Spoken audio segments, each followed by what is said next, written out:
अमर vision classes में आपका स्वागत है।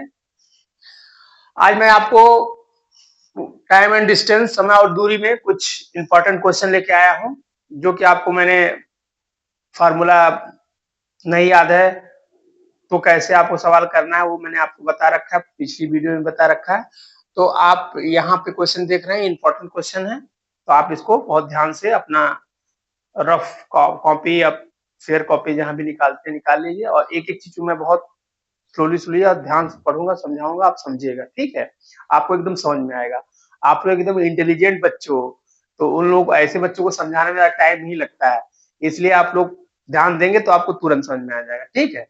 अब देखिए, कह रहा है कि क्वेश्चन पहला कह रहा है कि एक आदमी कार से एक निश्चित दूरी 4 घंटे में 54 किमी प्रति घंटे की चाल से जाता है।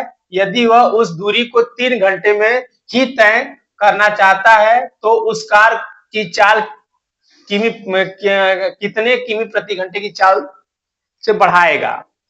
कह रहा है कि एक आदमी जो है वो 4 घंटे में 54 किलोमीटर जाता है, ठीक है, ठीक है। तो अब बोला कि वो 3 घंटे में कितना स्पीड उसमें बढ़ा दिया जाए कि 3 घंटे में वो दूरी कंप्लीट कर ले, ये बता रहा है, ये पूछ रहा है क्वेश्चन में। तो आपको मैंने पहले क्वेश्चन ये बता देता हूं, पहले आपको बता भी चुका हूं, लेकिन फिर भी आप ध्यान दीजिए, क्योंकि देखिए बार बार बताने का मतलब ये है कि आपके दिमाग में एकदम एकदम बैठ जाए, कहीं से कोई गुंजाइश ही ना रहे, इसलिए बार बार बताना और समझाना है आप लोगों को, तो आप लोग भी समझिए, ठीक है। तो यहाँ पे हमने आपको बता रखा था, दूरी जिनको याद है वो कमेंट के माध्यम से बता सकते हैं, ठीक है। और समय,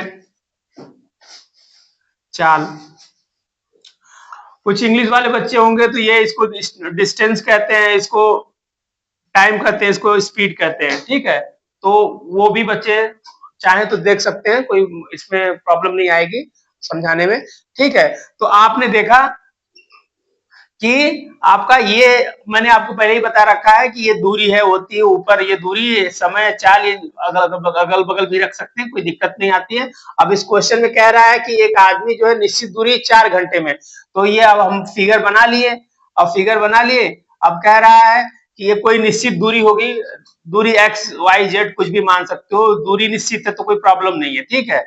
अब कह रहा है कि ये 4 घंटा, ये 4 घंटा 4 घंटा में कितना जा रहा है, 54 किमी प्रति घंटा जा रहा है, ठीक है। अब दूसरा फिगर देख लीजिए, ये दूरी निश्चित ही है, कोई प्रॉब्लम नहीं, दूरी निश्चित है। अब कह रहा है कि ये 3 घंटे में जो है, 3 घंटे में ये जो है, इसको एक्स फाइंड कर लीजिए, या कुछ भी मान लीजिए, या जो भी मान लीजिए आप, या टाइम ही मान लीजिए, स्पीड,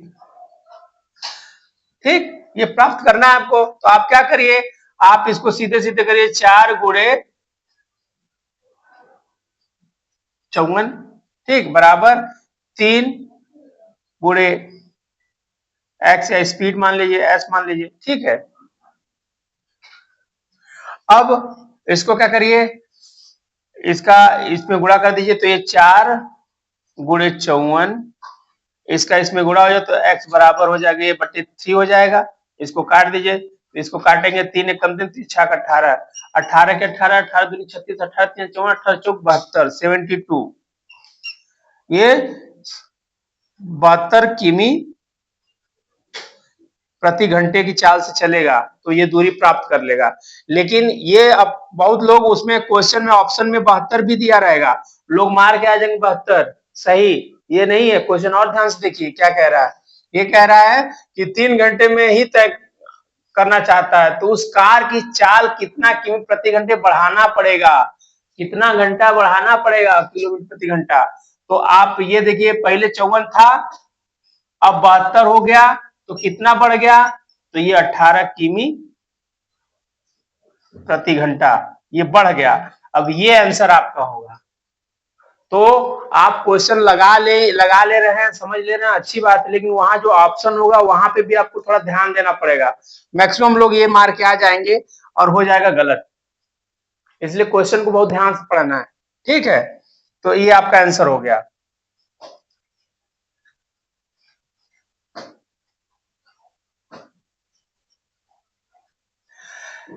अब इसी तरह आपका दूसरा क्वेश्चन दिया हुआ है। दूसरा क्वेश्चन क्या दिया कि 60 किमी प्रति घंटे की चाल से चलती हुई एक ट्रेन 1440 किमी की दूरी 16 घंटे में तय करती है।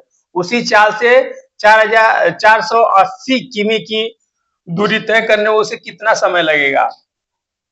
तो कह रहा है एक ट्रेन है जो 60 किमी प्रति घंटे की चाल से चल रही है और वो जो है कि 1440 किलोमीटर की दूरी तय करती है कितने? 16 घंटे में। ठीक है, तो बोला उसी चाल से, यानी वो चाल यानी 60 किमी प्रति घंटे की चाल से 480 किमी की दूरी कितने घंटे में तय करेगी, ये क्वेश्चन पूछ रहा है। तो आप देखिए पहले एक फिगर बना लीजिए, आप पहले जो जो दिया है बैठा लीजिए तुरंत उस पे। तो ये आपकी दूरी क्या दी हुई है? 1440 किमी। यहाँ पे क्या दिया हुआ है? यहाँ दिया हुआ आपका 16 घंटा। यहाँ क्या दिया हुआ है आपका? 60 किमी प्रति घंटा, ये दिया हुआ है। ठीक है, अब दूसरा फिगर बनाइए। तो कह रहा है कि उसी दूरी, मतलब उसी किमी प्रति घंटे, ये 60 किमी प्रति घंटे की चाल से, हैं? तो ये चाल इसका क्या दिया है? 60 किमी प्रति घंटा, ये दिया हुआ। और ये आपका ये आपको ये पूछ रहा है, समय पूछ रहा है। ठीक, टाइम पूछ रहा है। ठीक, तो आप देख लीजिए इसको।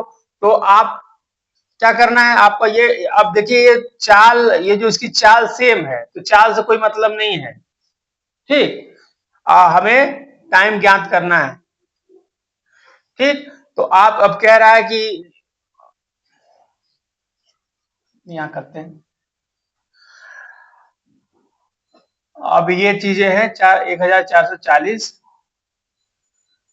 बटे 16, इसके बराबर क्या है? समय ही पूछ रहा है, टाइम। तो क्या आ गया? इसके बदले टी, ये कर दीजिए। अब क्या करिए, आप इसको तिरक गुणा कर दीजिए। तिरक गुणा कर देंगे ऐसे, इसका इसमें तिरक गुणा कर देंगे, नीचे का ऊपर, ऊपर का इसका ऐसे कर देते हैं। तो ये हो गया 1440 किमी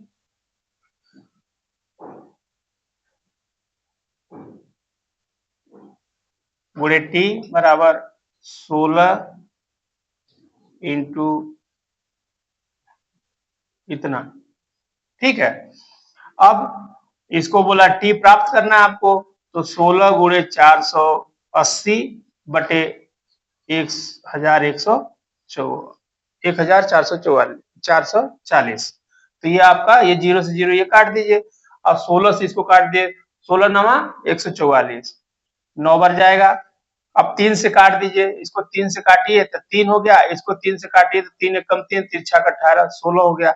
अब ये जो है 16 में 3 से भाग दीजिए, तो 3 पाँचे 15, 1 बचा। अब इसको लिख सकते हैं 5 सही 1/3, यानी 5 घंटा 1/3 मिनट, ये आपका आंसर हो जाएगा। ठीक है, 5 सही 1/3, ये आपका आंसर हो जाएगा। तो मुझे लगता है आपको अच्छे से समझ में आ गया होगा। और एक बार फिर से आप ध्यान ध्यान दीजिए क्या करना है इसमें, कि 60 किमी प्रति घंटे की चाल से चलती हुई एक ट्रेन 1440 किमी की दूरी 16 घंटे में तय करती है। उसी चाल से 480 किमी की दूरी तय करने में उसे कितना समय लगेगा? तो आप एकदम, आप देखिए फिगर, आप जब ये फिगर बना ले रहे हैं तो आपको ये चीजें समझ में कि पूछ क्या रहा है, एकदम साफ साफ आपको दिख रहा है। तो जब दिख रहा है साफ साफ, तो जाहिर सी बात है दुश्मन सामने रहेगा तो गोली मार ही लेंगे आप। ये इसमें एक्सपर्ट है ही आप, तो ये समझिए कि आप दुश्मन है आपको। अब आप दिख रहा है आपको, एकदम गोली मार देनी है। ठीक, यानी आंसर निकाल देना, क्वेश्चन कर देना। ठीक है, तो आपको समझ में आ गया होगा। आप अच्छे से इसको एक बार दो बार वीडियो को देखिए, लाइक करिए, शेयर करिए, कमेंट करिए, और अच्छे से आप लोग पढ़ते रहिए। क्योंकि देखिए अब इधर लगातार पेपर यूपीएसआई आने वाला है, इधर आपका क्या कहते हैं जूनियर असिस्टेंट की शॉर्ट लिस्टिंग हो गई है 3200 वाली। उसके बाद आपका भी स्टेनो का पेपर जो होना है जूनियर असिस्टेंट का वो है। तो मतलब कई कई एग्जाम लगातार लगे हुए हैं, तो आप एक-एक चीज को पढ़िए। हालांकि जूनियर असिस्टेंट में ये चीजें नहीं पूछती है, मैथ नहीं पूछता है, लेकिन और एग्जाम में जैसे यूपीएसआई में, रेलवे ग्रुप डी में और भी एसएससी में हर जगह पूछता है। तो ये सब इम्पोर्टेंट है, और जो भी क्वेश्चन आप लोगों को बताया जाता है वो क्वेश्चन इम्पोर्टेंट बताया जाता है। तो आप इसको हल्के में एकदम ना लें, आराम से पढ़ें, एक दो बार वीडियो देखें, आपको समझ में आएगा। जय हिंद, जय भारत।